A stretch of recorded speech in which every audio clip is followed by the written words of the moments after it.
Welcome to The Forest Garden, a podcast for gardeners who want to upgrade their landscapes into biodiverse food forest systems. On today's episode of The Forest Garden, we'll be interviewing Tessa Peters, Director of Crop Stewardship at the Land Institute. Some of you listeners may have heard of Kernza, the perennial grain or kernel harvested from intermediate wheatgrass, a grain that has the potential to revolutionize modern agriculture. Today, we'll take a deep dive into Kernza and learn about some of the other perennialization projects taking place at the Land Institute. Stick with us. Tessa Peters, thank you so much for being with us today. Why don't we start off with who you are and what brought you to the Land Institute? And also we should probably explain to folks what the Land Institute is, I suppose. Yeah, that sounds good. So my name is Tessa Peters. I am the Director of Crop Stewardship at the Land Institute. The Land Institute is a nonprofit research organization that is focused on developing perennial grain crops and perennial grain cropping systems. We're really focused on perennials because of their benefits to soil health and limiting erosion and carbon sequestration and all kinds of benefits of perennials. But we're focused on grains because grains make up something like 70% of the calories that humans ingest. So that's why we're really focused on grains. And a perennial is just a plant that you don't have to plant year after year. It grows, you plant it one year and it will come back the following year and the following year. So our goal is to develop grain crops that, unlike wheat and oats and barley and corn and soy, all of the grain crops that we're used to hearing about, the crops that we work on do not need to be planted year after year. So it reduces the amount of tillage that needs to be used to plant these crops, and it increases habitat for ground nesting birds and insects and all kinds of things like that. Gotcha. And the importance there is, tillage increases climate emissions for like the long-term goal, correct? Yeah, tillage is also something that releases a lot of the carbon that would otherwise be stored in the soil. So our goal with perennials is to get that carbon back into the soil and keep it there longer term. So perennials tend to have really large and long root structures. And when they have those kind of root structures, even if you were to till after, to rotate out of a perennial, a lot of that root structure is going to be below the level of tillage. And so you actually will still retain some of that carbon sequestration that happened. So what exactly is the Crop Stewardship Program at the Land Institute? Yeah, so the Crop Stewardship Program at the Land Institute is whenever the crops are kind of ready to leave the research station. So we have plant breeders who are developing these crops, and then we have people who are working on growing them in diverse mixtures, and we have people who are working on, protecting them from diseases and pests.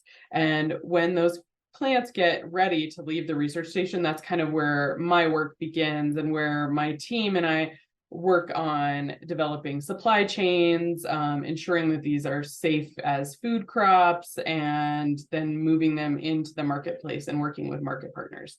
So we do all of those kinds of things, as well as working on kind of the policy sphere and making sure that there are systems in place for, accurately documenting these crops through USDA programs and things like that. Gotcha. And when you were talking about the root structure, I mean, I've seen photos of like specifically Kernza intermediate wheatgrass that has like 10-foot deep root system, just like absolutely absurd compared to annual counterparts. Could we just take a second to talk about some of the benefits of the soil depth of the root systems? Yeah, the root structures, Kernza has a really impressive root structure, and so do some of the other crops that we work with. But it is really important that, we're seeing like, 10 to 15 feet, depending on the soil type. So certainly those roots are extending pretty deep into the soil profile, which allows, an increased aeration deeper into the soil profile. It also increases, maybe the levels at which you're seeing soil fungus or fungi and soil bacteria in the soil profile. So we're hoping to see some of that kind of results from these additions of perennials into these systems. Because of these long root structures, Kernza is also able to access water deeper in the soil profile. So we're also hopeful that Kernza can be a really important crop in terms of being more drought resilient in the long term. For folks who have never heard of it, could we do a brief history of well, first, I guess, what Kernza is and sort of a history of the research related to it? Yeah, sure. So Kernza is the trade name, the trademark name under which the grain or seed of intermediate wheatgrass is sold. So intermediate wheatgrass is a cool season forage grass that originates in Central Asia. I think most of the accessions that are in the US came out of Turkey. It has been used in the US for more than 100 years as a forage grass. So primarily for folks who have cattle and they've been grazing their cattle on this grass. When we, at the Land Institute became interested in perennial grain crops, we were crossing intermediate wheatgrass with annual wheat, and we still are doing this to try and keep everything that we like about the perennial intermediate wheatgrass and everything we like about the annual. So we want really big seeds and all of those things along with this amazing root structure. But the lead breeder, Lee DeHaan, as he was making some of those crosses, sort of thought, actually that intermediate wheatgrass in and of itself has potential to be its own crop, separate from just being a kind of donor of perenniality to annual wheat. And so he started a breeding program specifically for intermediate wheatgrass and has been working on breeding intermediate wheatgrass by making selections for larger seed size and reduced shattering. So shattering is when the seed matures and it falls from the plant. So if we want to be able to harvest that seed, we need to reduce the plant's ability to lose that seed easily. So he's been working on that for about 20 to 25 years and has made some really good gains. And so in about 2016, the first production plantings of this crop were put in the ground, and we started to have the first product, which was a beer that Patagonia Provisions released in 2016. I know, I saw that, and I'm so grumpy I didn't get to try it. It's like the Long Root Ale. It's such a cool name for a beer for those of us who drink beer. So Kernza research only started like 20 years ago, which in the grand scheme of things, I mean, like, annual wheat and different grain crops have been cultivated for millennia, if not, have been cultivated for at least 10,000 years. What are some of the hurdles that Kernza has had to go through in terms of getting it in the past 20 years, this sort of like rapid development to get it to be as performing as its annual counterparts? Yeah, I think that the number one is just seed size. So the seed of Kernza is still about a third the size of wheat. We've made really good gains, and we're seeing that the seed size is increasing with each cycle of selection, each year that we make those selections. But that's the big thing. And then, there are other ways to increase yield. So do you have small seeds, but more of them? That's something that we've also looked at.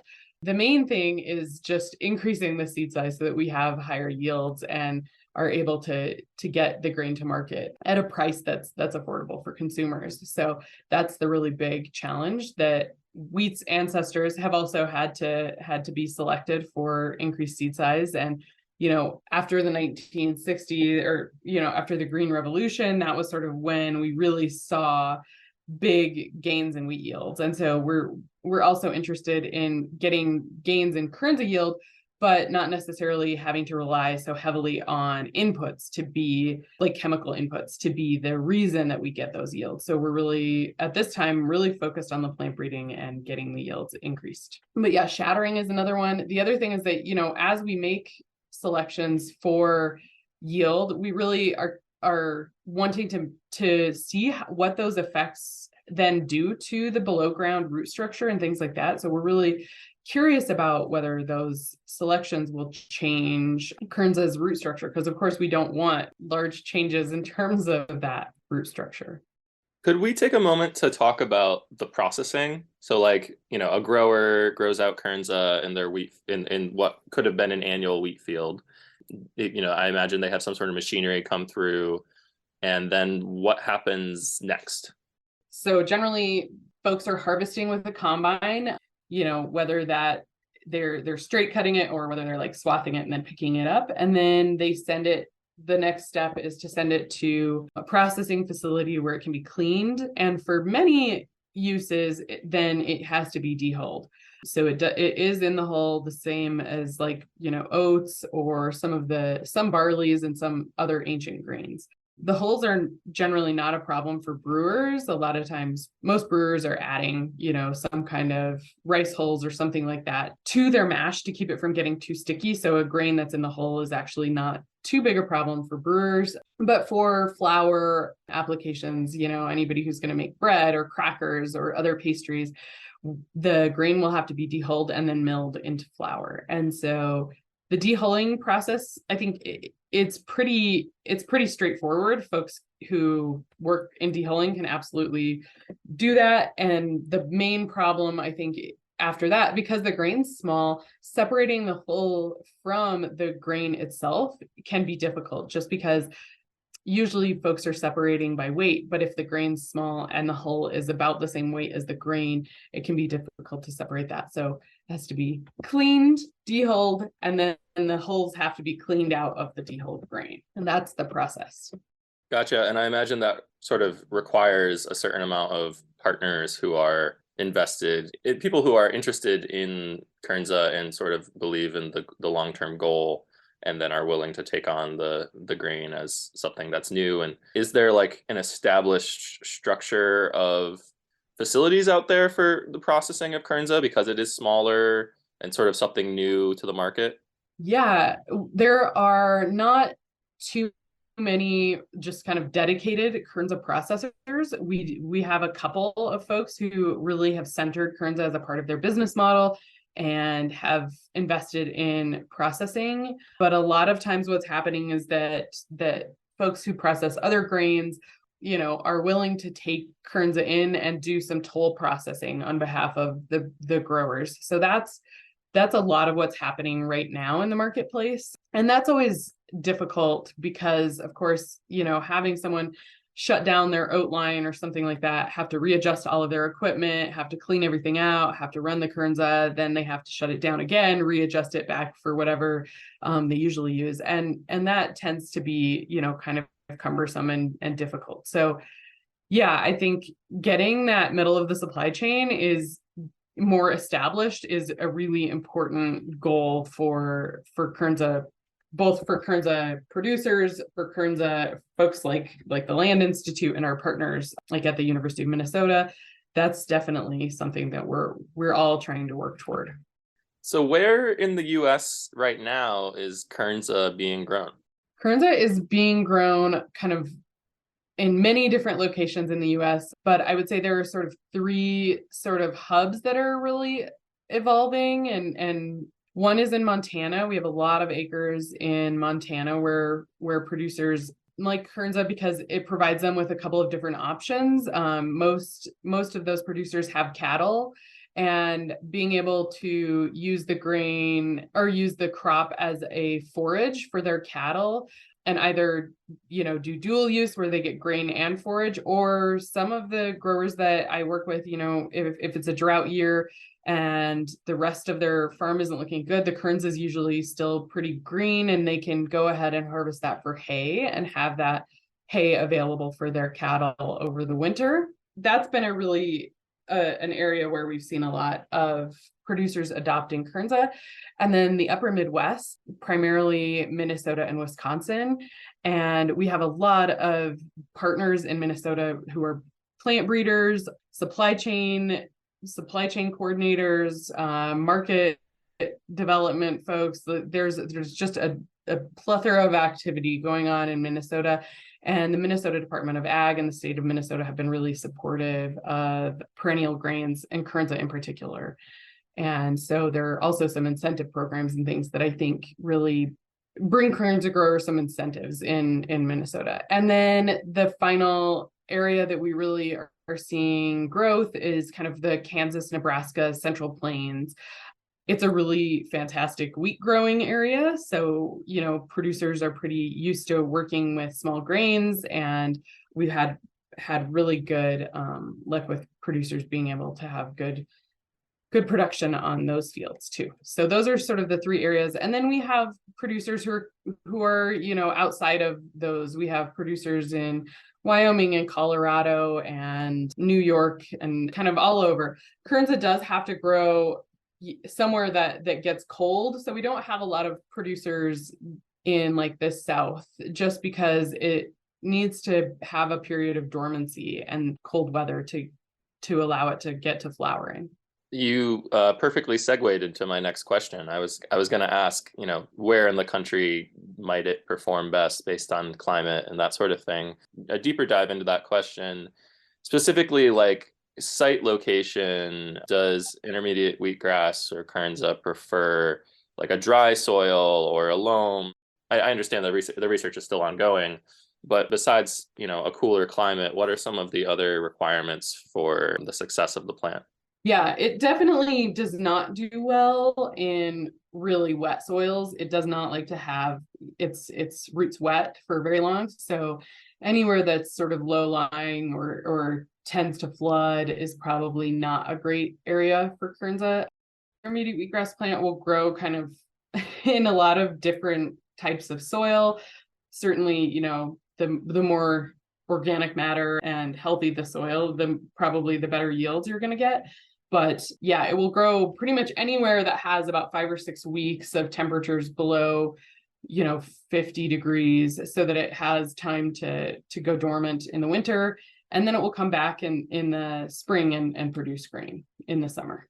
This is kind of a random off question, but has anybody ever planted it for soil stabilization? Like, let's say you had like a slope above your farm that was eroding. Could intermediate wheatgrass handle something like that? Or do you think that it's really more suited for like the deep soil types of the Midwest and places that grains are more typically grown? Intermediate wheatgrass has been used by like the highway departments all over, like the Intermountain West and those places. So it will definitely grow.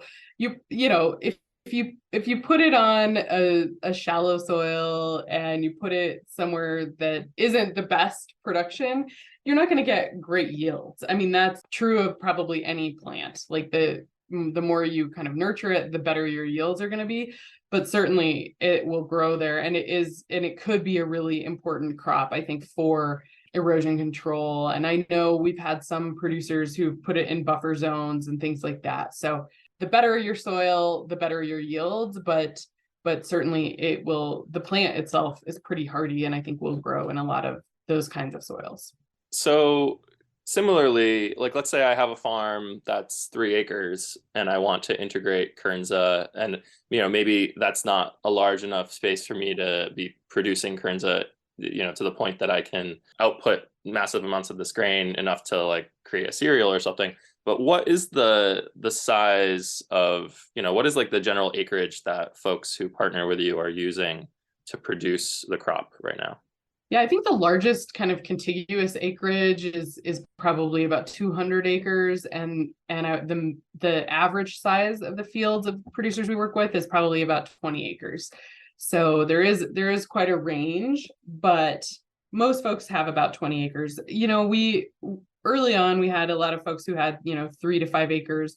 But what we found was that a lot of times folks were putting it on their worst 3 acres as sort of a test, and then they would say like, oh, well, this crop doesn't do well. And it's like, well, if you put your best wheat there, would it do well? Maybe not. And so we really encourage people to put it somewhere that they're going to pay attention to it, and that they're going to be, kind of invested in making sure that it does well. The other thing is that, from a smaller field, you may not have enough grain that comes off to make it sort of economically viable to actually get it, packaged up and shipped to a processor who will work with it, and then shipped back to a buyer, and all of the kind of, less than truckload shipping. really cuts into the profitability of the crop. So we encourage folks, we do have some growers who have smaller acreages. In that case, we really encourage them to work with other people in their area to be able to kind of ship those lots together. So hopefully they aren't having to pay kind of that less than truckload freight, which really does cut into the viability. I've seen some photos online of just swaths of intermediate wheatgrass fields. And something that this some context, I'm in a landscape architecture degree program where everybody seems to, only look at plants as ornamentals. They don't, it's kind of frustrating, but it could be a fantastic productive plant, but they want to know how pretty it is as like the forefront thing before its productive qualities very frequently. It seems to me like Kernza also or intermediate wheatgrass has potential as something that's really beautiful. Looking out onto a field of it wouldn't be so bad is kind of what I'm getting at here. Is that something that's been thought about at all? I mean, I know that that's not the purpose of the Land Institute, but I think it looks really, really gorgeous from the photos that I've seen. You're speaking my language. I love grasses. So, and I live in a short grass prairie. So I absolutely love the way that it looks. And I agree with you. Like, I think that it is really beautiful and has a lot of potential to be something that's just visually appealing. But yeah, we haven't looked at, other kinds of kind of horticultural or other uses for the grass, but it's definitely something that our producers really like, is that it does tend to attract a lot of wildlife. So, I've had growers who are like, oh man, I've had more deer in that field, and are really, happy to see the deer there during the winter and things like that. So there's also that aspect, that it is kind of a draw for ground nesting birds especially, and for ungulates who really like it. Like a field of dreams. Exactly. Okay, so I'm really interested in alley cropping systems that Kernza could potentially be introduced to. Yeah, I saw your talk at the agroforestry symposium held by the Center for Agroforestry, and the annual publication that they release has a lot to do with different tree crops being used with different types of wheat or grains or different, things that are grown in between the alleys of trees. Do you know of anybody who's using intermediate wheatgrass for these sorts of systems? Have people reported back that it's been successful or hasn't been successful? There's a lot of interest in using Kernza varieties in between, hazelnuts or chestnuts or other tree crops. I think if you were able to do it on a large enough alley, it could work. Of course, like most grasses, it really likes full sun, like most grain grasses anyway, it likes full sun.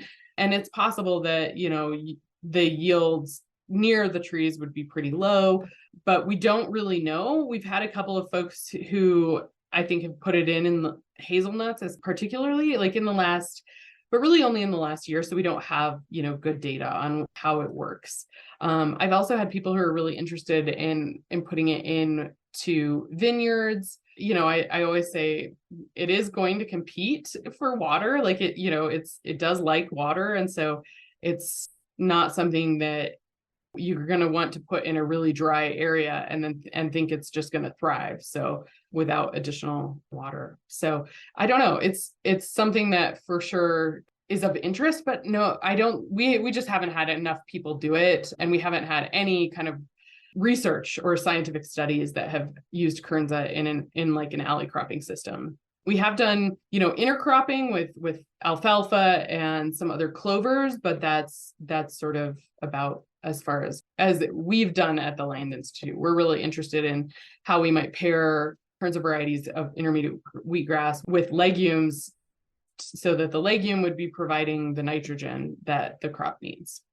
Well, so for anybody listening, I guess that's a gap in the research for somebody's potential PhD thesis.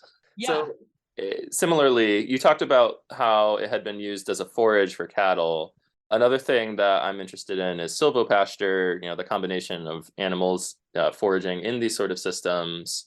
Something that I've seen is chestnuts used with sheep.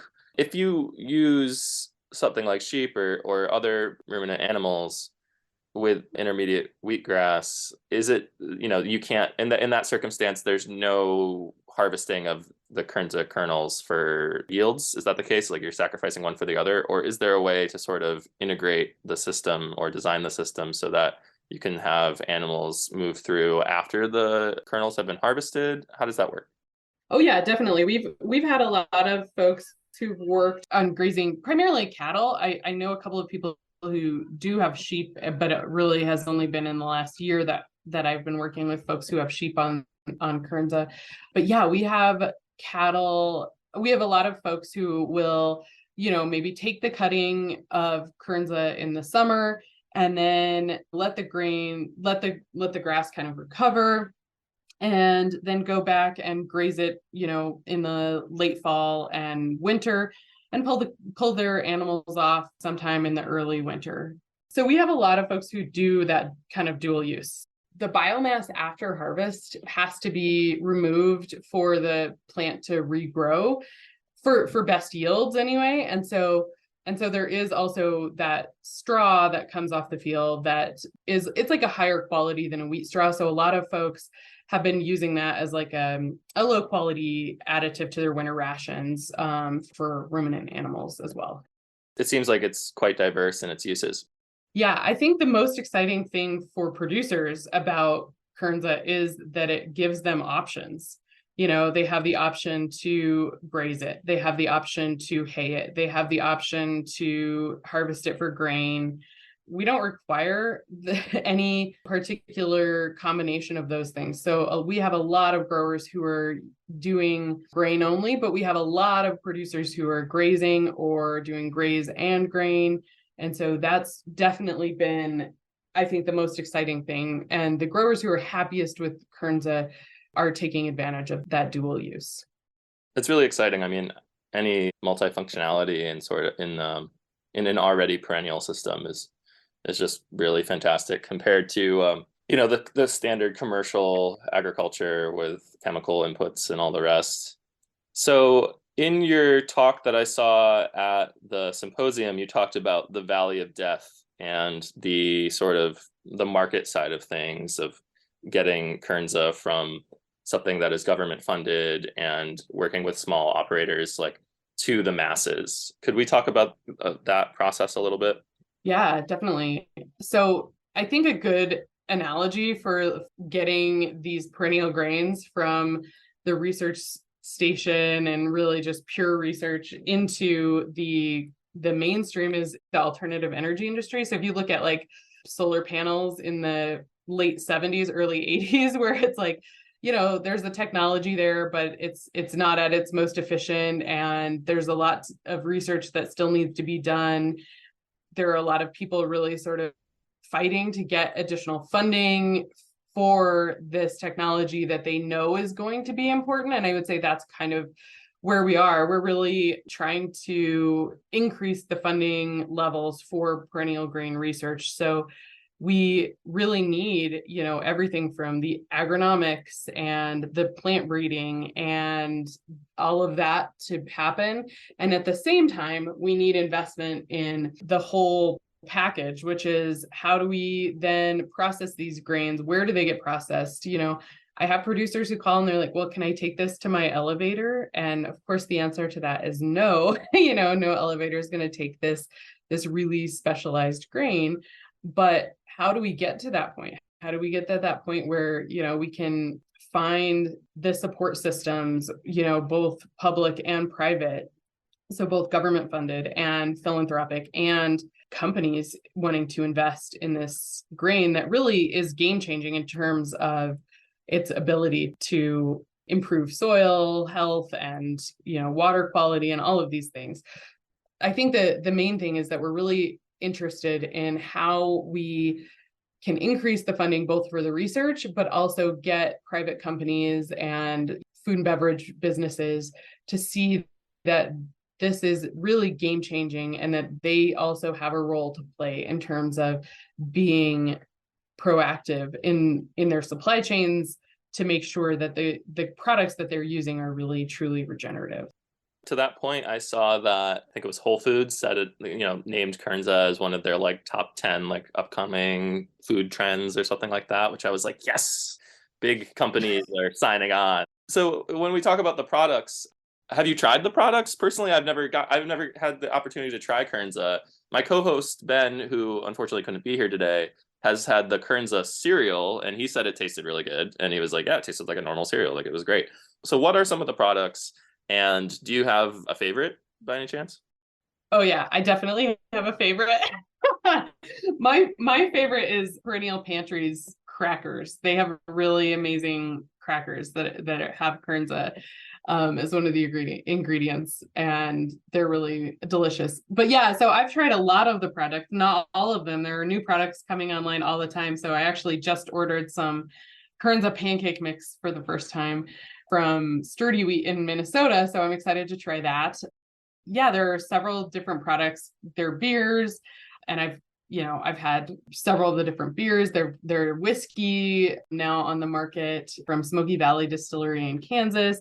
Kernza, it has a distinct flavor, but it is really a really positive flavor, which is really nice. Not all regenerative things taste great. And I think Kernza, the real driver for Kernza is going to be the flavor. The fact that, it has all these benefits, but actually it tastes really good as well. And so I would definitely encourage you to try some of the products because they are really good. And for those of us who have gluten intolerances, it still has gluten, but does it have less gluten than standard wheat? What's the deal with that? Yeah, no, it has a lot of gluten. It's a high gluten or high protein, and a lot of that protein is gluten. The gluten performs differently, and it is a different gluten than is in wheat. So some people with gluten intolerance have reported that they can eat Kernza and it's fine for them, but I'm not making that recommendation.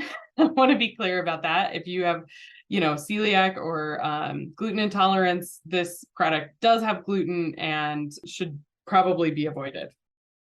Gotcha.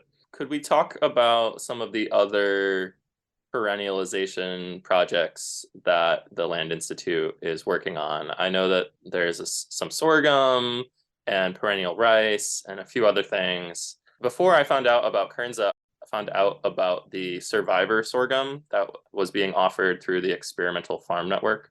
I'm not sure if that's the same sorghum that the Land Institute is working with. Our listeners, I think, would be, everybody who listens to this podcast is interested in a variety of perennial alternatives to annuals. So yeah, what are these other perennialization projects? Yeah, so we have a perennial wheat program, which is what I was kind of talking about before, where we take annual wheat and cross it with intermediate wheatgrass to try and get all the perennial things we like and all the annual things we like into a single crop. We have a perennial sorghum program, which is similar. It's a perennial relative crossed with the annual. Then we have a perennial oil seeds program where we're looking at Silphium integrifolium, which is also commonly called rosinweed, as a potential oil seed crop. And then we have a legume breeding program that is looking at several different crops. So they work on alfalfa as a mixture for intercropping with some of the other crops like Kernza. They look at sandfoin. Sandfoin is another crop that has been grown as a forage and has a relatively large seed size and is another delicious pulse potential. So we're looking at moving that into the pulse marketplace. Oh, and then Kernza, of course. And then the perennial rice breeding program is actually at Yunnan University in China. We have collaborated with them for many years. And yeah, that's been a really successful program. There are several varieties of perennial rice now on the market, and it's being grown in like more than 14,000 acres all over Southeast Asia. So that's another exciting program for sure. Yeah, I've been seeing that on the news. I think it was like a New York Times or NPR article or something I saw.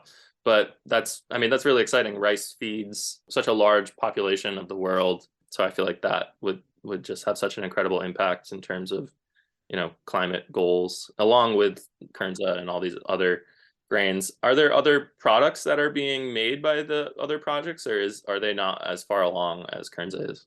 My hope is that in the next year, we'll see some Sandfoin-based products on the marketplace. It's pretty close where we are currently pursuing the grass, which is generally regarded as safe status. So you have to get this status to make sure that it's safe for humans to consume. So we're pretty close to getting that. And so I'm hoping that we'll see the first products with that crop on the market. Let's see. So Sandfoin, and then with perennial sorghum, the first beer and distillates have been produced through a research program at Middle Tennessee State University. So we're seeing some research, some sort of food science research happening there, fermentation science. So I think we will see additional products, certainly from at least one crop in the next year, and probably another 1 or 2 crops in the next 5 years. It's very exciting. Do you have any advice for folks who are looking to integrate these perennial grains into their farms or their systems? If they want to grow Kernza on their own, what do they do? Do they reach out to the Land Institute? Is it kind of is there even the opportunity for that? Or does the Land Institute work with only a select group of people? For folks who want to, who listen to this episode and get excited about these products and these plants, what should they do? They should go to Kernza.org. The process for applying to become a grower is outlined on Kernza.org. There's a list of products that are currently on the market. There's also a contact. If you're not finding the information you want, you can always reach out to us. And landinstitute.org is where folks can find out about all of the things that we've been talking about today. Okay, so I think we really covered the gamut in terms of Kernza and perennial grain production. Thank you, Tessa, so much for spending this time with us. Yeah, thanks so much for having me. And I'm always excited to talk about the work that we do with the land. I think it's really important. So thanks so much for having me. All right. Well, listeners, thanks for sticking around, and we'll see you next time.